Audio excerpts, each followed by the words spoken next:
ఏమయ్యా ముందు తెలియదా?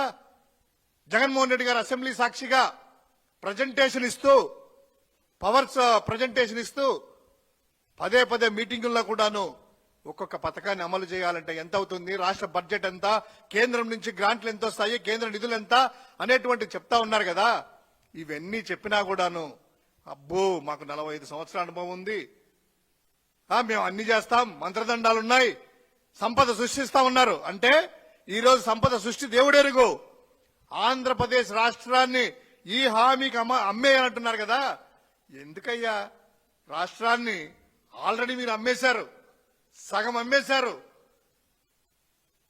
ఉర్సా అంట, వాళ్ళకంట వీళ్ళకంట ఎకరా 99 చొప్పున మొత్తం అంతా కూడా రాజధాని ప్రాంతం నుంచి విశాఖ వరకు ఎక్కడ పడితే అక్కడ భూములంతా కూడా సగం రాష్ట్రాన్ని అమ్మేసుకున్నారు.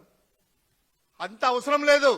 నిజంగా చిత్తశుద్ధి ఉంటే ఈ హామీ అమలు చేయాలంటే మీరు ఏదైతే మద్యంలో దోపిడీ చేస్తున్నారో, ఏదైతే ఇసుకలో దోపిడీ చేస్తున్నారో, ఏదైతే మైనింగ్ లో దోపిడీ చేస్తున్నారో, ఏదైతే క్వార్జులో మీరు దోపిడీ చేస్తున్నారో, ఏదైతే అమరావతి సంబంధించినటువంటి కాంట్రాక్టర్లకి కట్టబెట్టి వారి దగ్గర నుంచి కమిషన్ల రూపంలో తీసుకున్నటువంటి ఇదంతా కూడా కట్టడి చేస్తే ఈ హామీ అమలు చేయొచ్చు.